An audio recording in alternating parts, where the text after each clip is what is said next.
Dhanik Bharat Educational Institutions, Inter, IIT, JEE, NEET, admission opened.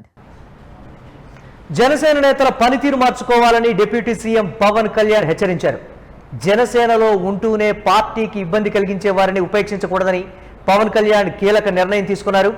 ప్రత్యర్థుల కంటే పార్టీలో ఉంటూనే గోతులు తవ్వేవారు అత్యంత ప్రమాదకరమని పవన్ కళ్యాణ్ కీలక వ్యాఖ్యలైతే చేశారు. పౌర సరఫరాల శాఖలో బియ్యం అక్రమ రవాణా జరుగుతోందని ఒక టీవీ ఛానల్కు లీక్ ఇచ్చిందే జనసేన నేత అంటూ కూడా పవన్ కళ్యాణ్ కామెంట్ చేశారు. మన వద్ద ఉన్న శత్రువులు అత్యంత ప్రమాదకరమని పవన్ చెప్పారు. పార్టీలో ఉంటూ పార్టీకి వ్యతిరేకంగా పనిచేసే నేతలను బయటకు పంపాలని ఆదేశించారు పవన్. స్థానిక సంస్థల ఎన్నికలకు ముందు అలాంటి నేతలను గుర్తించి వారిపై చర్యలు తీసుకోవాలని పవన్ ఆదేశించారు. 10 నుంచి 15 మంది నేతలపై వేటు వేసే అవకాశాలు స్పష్టంగా కనిపిస్తున్నాయి. బాలినేని సిఫార్సుతో రియాజ్పై వేటు వేసే అవకాశం కూడా ఉందనేటువంటి సమాచారం కూడా అందుతోంది. దీనికి సంబంధించి మరిన్ని అప్డేట్స్ మా కరెస్పాండెంట్ కిరణ్ అందిస్తారు. కిరణ్, జనసేనలో ఏం జరుగుతోంది? పార్టీ ప్రక్షాళన కింద చూస్తున్నారా? ఎవరైతే పార్టీలో ఉంటూ పార్టీకి చేటు చేసేటువంటి నేతలను గుర్తించారు పవన్ కళ్యాణ్, స్థానిక సంస్థల ఎన్నికల కన్నా ముందు ఈ నిర్ణయం తీసుకుంటే విజయావకాశాలు మెరుగుపడటం కానీ పార్టీలో ఒక స్పష్టత, నేతలు స్వేచ్ఛగా వ్యవహరించేటువంటి అవకాశం ఉంటుంది. లుకలుకలకన్నిటి కూడా చెక్ పెట్టేటువంటి అవకాశం, పర్టికులర్గా కూటమిలో సఖ్యత ఏర్పాటు కోసమే ఈ నిర్ణయం తీసుకుంటున్నారు పవన్ కళ్యాణ్ అనేటువంటి మాట ఏంటి? ఏ విధంగా చూడాలంటారు ఈ పరిణామాన్ని? మరి పవన్ కళ్యాణ్ డిప్యూటీ సీఎం గా ఉన్నారు. ఆయన రాష్ట్ర వ్యవహారాలపైనే కాదు, పాలనా పైనే కాకుండా అటు నేరుగా తన పార్టీకి సంబంధించిన నేతలతోనూ జిల్లా స్థాయిలో పార్టీ కార్యక్రమాలు నిర్వహిస్తున్నారు.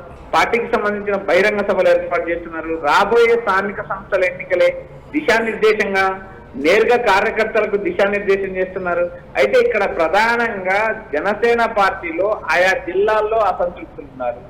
నేరుగా వారు జిల్లా అధ్యక్షులపై అసహనం వ్యక్తం చేయడం, మాకు కూటమిలో ఏం పని జరగడం లేదంటే సోషల్ మీడియా వేదికగా వ్యాఖ్యానించడం, మరోపక్క నేతల మధ్య లుకలుకలు, మూడు పార్టీల మధ్య సమన్వయ లోపం లాంటి అంశాలు కీలకంగా దాదాపు రాష్ట్రంలో 10 నుంచి 15 మంది జనసేన జిల్లా నేతలను పవన్ కళ్యాణ్ బహిష్కరిస్తున్నారు అనే ఒక ప్రచారం ఊపందుకుంది.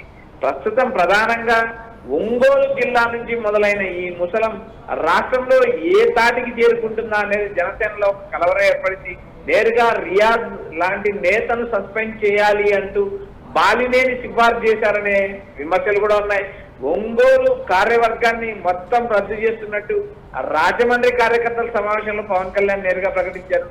రాబోయే రోజుల్లో పార్టీలో ప్రమాదకరంగా ఉన్న వ్యక్తులను బయటకు పంపండి, పార్టీ వ్యతిరేక కార్యకలాపాలకు పాల్పడే నేతలు, ఆయా జిల్లా నేతలు పార్టీ నుంచి బహిష్కరించండి, అందుకు ప్రెస్ మీట్ రిలీజ్ చేయండి. ఎందుకంటే పార్టీలో ఉన్న నేతలే ప్రమాదకరం, పార్టీ బయట ఉన్న నేతలు ప్రమాదకరం కాదు.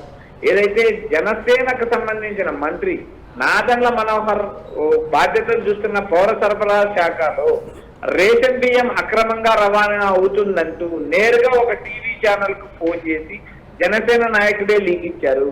ఇలాంటి కోవర్టులు పార్టీలో ఉంటే అత్యంత ప్రమాదకరం అంటూ పవన్ చేసిన వ్యాఖ్యలు ఇప్పుడు జనసేనలో ఒక రకమైన చర్చ. ఒక చోట కాదు, ఒక ప్రాంతం కాదు, ఒక నియోజకవర్గం కాదు, రాష్ట్ర వ్యాప్తంగా ఆయా జిల్లాల్లో ఆయా నియోజకవర్గాల్లో జనసేన వర్సెస్ టీడీపీ మధ్య వర్గపోరు నడుస్తుంది. టీడీపీ ఎమ్మెల్యేలు ఉన్న చోట జనసేన నాయకులకు నామినేటెడ్ పదవులు రాదు, జనసేన నాయకులు ఎమ్మెల్యేలు ఉన్న చోట నేరుగా టీడీపీకి సంబంధించిన నేతలకు జిల్లా స్థాయి కానీ రాష్ట్ర స్థాయిలో కానీ నామినేటెడ్ పదవులు లభించిన పరిస్థితులు. ఇలా రాష్ట్ర వ్యాప్తంగా పార్టీని బలోపేతం చేసే దిశగా పవన్ ప్రయత్నాలు చేస్తున్నారు. రాబోయే రోజుల్లో ఆయన జిల్లాల యాత్ర చేపట్టనున్నారు. ఇటు అభివృద్ధి సంక్షేమమే కాకుండా పార్టీని క్షేత్రస్థాయి నుంచి బలోపేతం చేయడానికి, వచ్చే ఎన్నికల్లో మరిన్ని సీట్లు తీసుకోవడానికి కూడా పవన్ కృతనిశ్చయంగా ఉన్నారు. ఇప్పటికే జనసేన నేతలకు కూడా ఆయన స్పష్టమైన హామీ ఇచ్చారు. మీ పరువుకు భంగం కలిగితే నేను ఖచ్చితంగా ఆలోచన చేస్తా. గతంలో ఒక కమిటీని నియమించాం, ఆ కమిటీ ద్వారానే పార్టీల మధ్య సఖ్యత ఏర్పరిచే ప్రయత్నం చేస్తారు.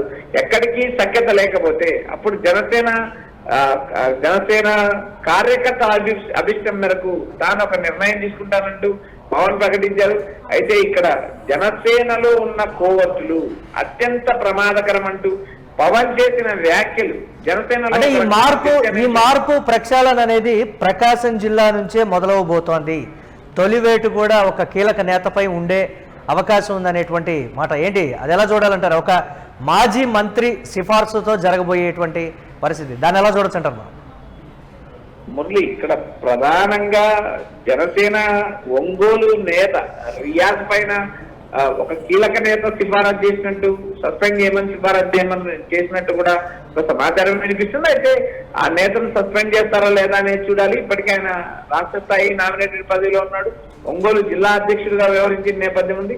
ఇలాంటి పరిస్థితుల్లో ఒంగోలు జిల్లాలో పార్టీని బలోపేతం చేసే దిశగా పవన్ చర్యలు తీసుకుంటున్నారు. 25 మంది నాయకులుంటే 54 పంచాయతీలు ఆ జిల్లాలో ఉన్నాయి. ఈ కార్యవర్గంతో నేను ఎలా ముందుకెళ్ళాలి, ఈ లుక్కలుక్కలేంటి, ఈ వర్గ విభేదాలు ఏంటంటూ పవన్ నేరుగా కమిటీనే రద్దు చేశారు. ఆయా జిల్లాల్లో రాష్ట్రంలో ఉన్న ఉమ్మడి జిల్లాల వ్యాప్తంగా 13 జిల్లాలు ఉన్నాయి. ఈ నేపథ్యంలో భాగంగా క్షేత్రస్థాయిలో పార్టీని బలోపేతం చేయడం, జిల్లాల పర్యటనకు రావడం, పార్టీకి సంబంధించిన అనుబంధ సంఘాలు ఏర్పాటు చేయడం, రాష్ట్ర స్థాయిలో పార్టీని పటిష్టం చేయడానికి పవన్ పలు రకాల వ్యూహాలు ఇస్తుంది. ఇప్పటికే ఆయన గ్రామీణ ఉపాధి శాఖ మంత్రిగా ఉన్నారు. ఎన్ఆర్జీఎస్ పథకంతో పాటు గ్రామీణ ప్రాంతాల్లో రోడ్లు డెవలప్ చేయడానికి ప్రయత్నం చేస్తున్నారు. మరోవైపు జిల్లా పర్యటనలు చేస్తూ ఆయా జిల్లాల్లో ఉన్న సమస్యలు అడ్రస్ చేస్తూ అటు సీఎం దృష్టి కూడా తీసుకెళ్లిన పరిస్థితి. అయితే ఇక్కడ ప్రధానంగా జనసేనకు సంబంధించిన వ్యవహారాలను మనం ఒకసారి గమనిస్తే రాష్ట్ర వ్యాప్తంగా 10 నుంచి 15 మంది నేతలను పవన్ బయటికి పంపించే యోచనలో ఉన్నారనే ఒక ప్రచారం అయితే ఊపందుకుంది. వారిలో కీలక నేతలు, పలు జిల్లాల నుంచి కీలక నేతలను కూడా పార్టీ నుంచి బహిష్కరించేదానికి కూడా పవన్ వెనకాడరనే సమాచారం వినిపిస్తుంది. పార్టీలో ఉంటూ పార్టీకి నష్టం చేసే వారిని మాత్రం ఉపేక్షించద్దంటూ పవన్ నేరుగా కూడా చెప్పారు. దానికి ఎగ్జాంపుల్ గా రేషన్ బియ్యం అక్రమ రవాణా అవుతుందంటూ జనసేన నేత నేరుగా ఫోన్ చేసి సమాచారం ఇచ్చారనే ఒక ప్రచారం కూడా పవన్ కళ్యాణ్ నేరుగా చేశారు. కొంతకాలంగా జనసేనలో అసమ్మతిగా వినిపిస్తున్న నేతలందరినీ ఆయా జిల్లాల్లో ఐడెంటిఫై చేశారు. ఆయా నేతలు సోషల్ మీడియాలో పెట్టిన పోస్టర్ వివరాలు తీసుకున్నారు.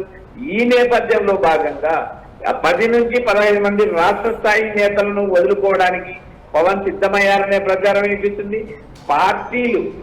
పార్టీలో ఉన్న నేతలు చేసే డ్యామేజ్ ని కంట్రోల్ చేయాల్సిన నేపథ్యం ఉంది. పార్టీలో ఉంటూ పక్క పార్టీలు కూడా చేయనంత నష్టం జనసేన నేతలే చేస్తున్నారు అనే విమర్శలున్నాయి. మరోపక్క ఆయా జిల్లాల నుంచి పవన్ పూర్తి స్థాయి సమాచారాలు తెప్పించుకుంటున్న పరిస్థితి ఉంది. పార్టీలో ఉంటూ పార్టీకి వ్యతిరేకంగా పనిచేసే నేతలు జిల్లా స్థాయిలో కూడా వేటు వేయాలంటూ పవన్ నేరుగా ఆదేశించారు. మరోపక్క పార్టీ కార్యాలయం నుంచే ఆ 10 నుంచి 15 మంది నేతలను బహిష్కరిస్తున్నట్టు నేరుగా ప్రకటించండి, పార్టీతో ఎలాంటి సంబంధం లేదు అంటూ జిల్లాల వారీగా కూడా ప్రకటనలు జారీ చేయిందంటూ పవన్ కళ్యాణ్ నేరుగా సూచించారు. దాదాపు రాబోయే రోజుల్లో స్థానిక సంస్థల ఎన్నికలకు ముందే కోవర్టులను గుర్తించి 10 నుంచి 15 మందిని జిల్లా స్థాయి నేతలను వేటు వేసే అవకాశాలు ఉన్నాయంటూ జనసేనలో ఒక ప్రచారం ఊపందుకుంది.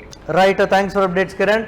ఇక కీలకమైనటువంటి నేతల విషయంలో పార్టీకి చేటు చేస్తే కీలకమైనటువంటి నేతలైనా సరే దీనికి సంబంధించి పార్టీలోనే ఉంటూ పార్టీకి ప్రమాదకరంగా మారినటువంటి వారు కావచ్చు, లేకపోతే వెన్నుపోటు పొడిచినటువంటి వారు కావచ్చు, ఆ నేతల విషయంలో దీనికి సంబంధించి పవన్ కళ్యాణ్ ఒక కీలక నిర్ణయం తీసుకోబోతున్నారు. పర్టికులర్గా జనసేన నేతల పనితీరు మార్చుకోవాలని డిప్యూటీ సీఎం పవన్ కళ్యాణ్ చేసినటువంటి ఒక హెచ్చరిక. జనసేనలో ఉంటూనే పార్టీకి ఇబ్బంది కలిగించే వారిని ఉపేక్షించకూడదని పవన్ కళ్యాణ్ తీసుకున్నటువంటి కీలక నిర్ణయం సంచలనంగా మారింది. ప్రత్యర్థుల కంటే పార్టీలో ఉంటూనే గోతులు తవ్వేవారు అత్యంత ప్రమాదకరమని ఆయన కామెంట్ చేయడం, పౌర సరఫరాల శాఖలో బియ్యం అక్రమ రవాణా జరుగుతోందని ఒక టీవీ ఛానల్కు లీక్ ఇచ్చిందే జనసేన నేత అంటూ కూడా పవన్ కళ్యాణ్ వ్యాఖ్యానించారు. మన వద్ద ఉన్న శత్రువులు అత్యంత ప్రమాదకరమని పవన్ వ్యాఖ్యానించారు. పార్టీలో ఉంటూ పార్టీకి వ్యతిరేకంగా పనిచేసే నేతలను బయటకు పంపాలని కూడా పవన్ ఆదేశించారు. స్థానిక సంస్థల ఎన్నికలకు ముందు అలాంటి నేతలను గుర్తించి వారిపై చర్యలు తీసుకోవాలని పవన్ ఆదేశించారు.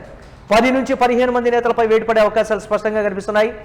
అయితే బాలినేని సిఫార్సుతో రియాజ్ పైన వేటు వేసే అవకాశాలు కూడా ఉన్నాయని తెలుస్తోంది. ప్రకాశం జిల్లా నుంచే ఈ మార్పు, ఈ ప్రక్షాళన మొదలవబోతోందని కూడా తెలుస్తోంది.